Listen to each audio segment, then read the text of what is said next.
का सुसमाचार। लूक अध्याय 11। अब ऐसा हुआ कि यीशु कहीं प्रार्थना कर रहा था।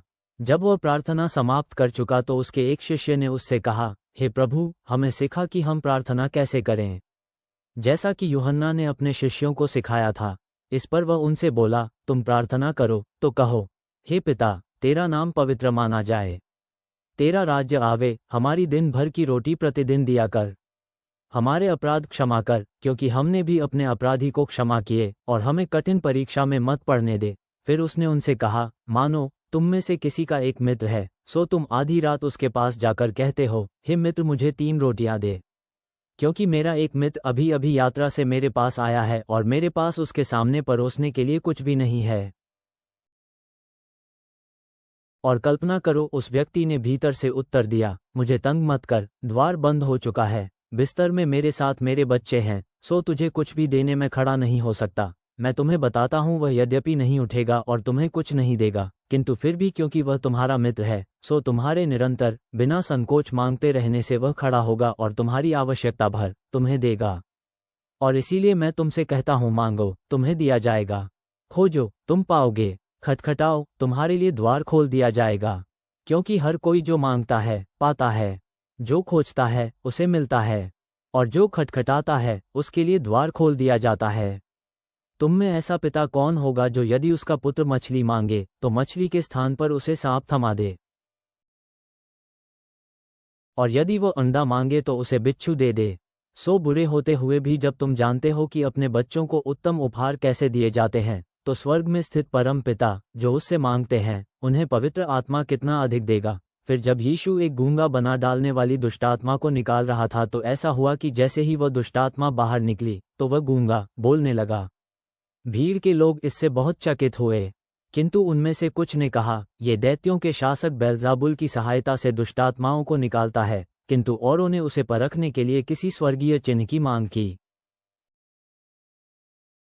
किंतु यीशु जान गया कि उनके मनों में क्या है, सो वो उनसे बोला, वह राज्य जिसमें अपने भीतर ही फूट पड़ जाए नष्ट हो जाता है, और ऐसे ही किसी घर का भी फूट पड़ने पर उसका नाश हो जाता है।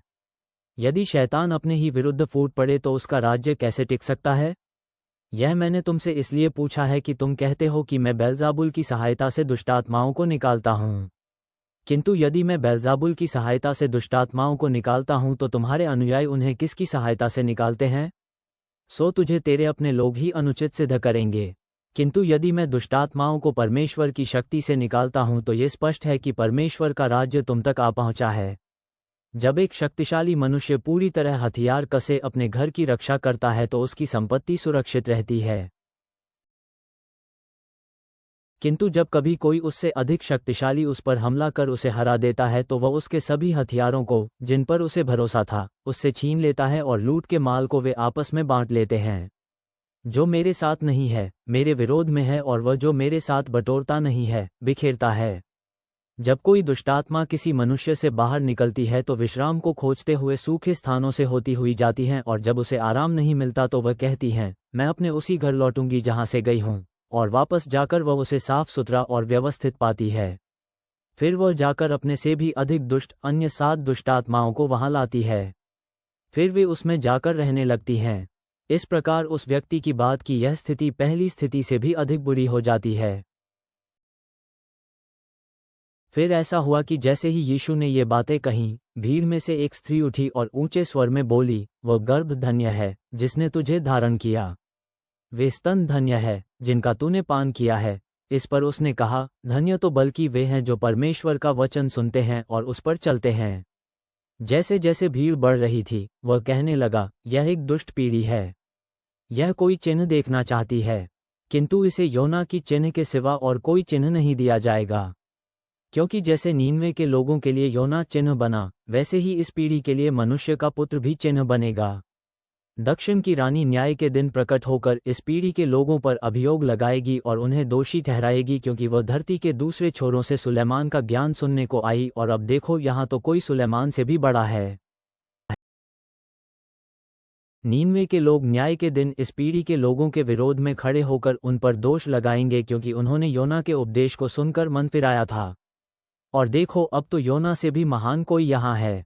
दीपक जलाकर कोई भी उसे किसी छिपे स्थान या किसी बर्तन के भीतर नहीं रखता, बल्कि वह इसे दीवट पर रखता है ताकि जो भीतर आए प्रकाश देख सकें। तुम्हारी देह का दीपक तुम्हारी आंखें हैं, सो यदि आंखें साफ हैं तो सारी देह प्रकाश से भरी है, किंतु यदि ये बुरी हैं तो तुम्हारी देह अंधकार में हो जाती है। सो ध्यान रहे कि तुम्हारे भीतर का प्रकाश अंधकार नहीं है। अतः यदि तुम्हारा सारा शरीर प्रकाश से परिपूर्ण है और इसका कोई भी अंग अंधकार में नहीं है तो वह पूरी तरह ऐसे चमकेगा मानो कोई दीपक तुम पर अपनी किरणों में चमक रहा हो।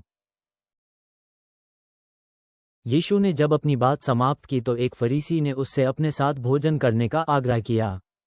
सो वो भीतर जाकर भोजन करने बैठ गया। किंतु जब उस फरीसी ने ये देखा कि भोजन करने से पहले उसने अपने हाथ नहीं धोए तो उसे बड़ा आश्चर्य हुआ। इस पर प्रभु ने उनसे कहा, अब देखो, तुम फरीसी थाली और कटोरी को बस बाहर से तो मांजते हो, पर भीतर से तुम लोग लालच और दुष्टता से भरे हो।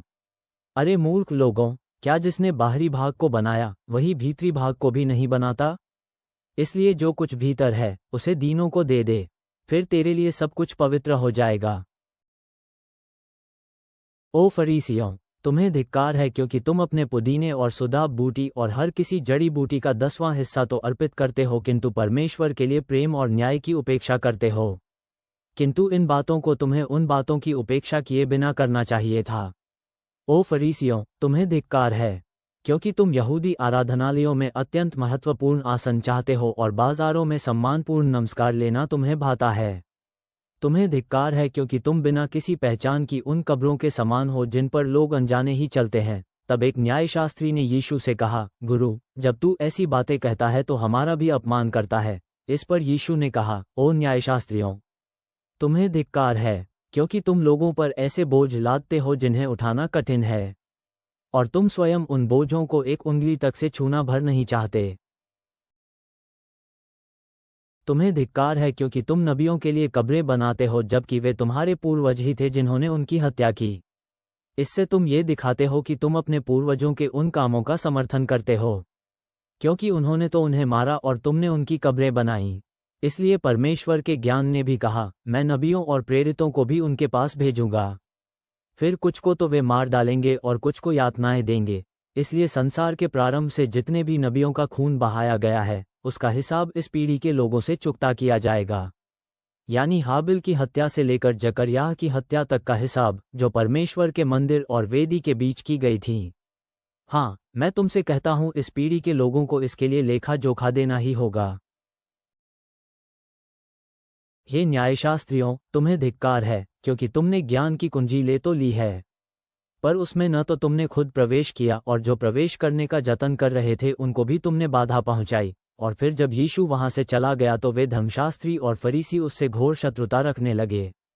बहुत सी बातों के बारे में वे उससे तीखे प्रश्न पूछने लगे, क्योंकि वे उसे उसकी कही किसी बात से फंसाने की टोह में लगे थे।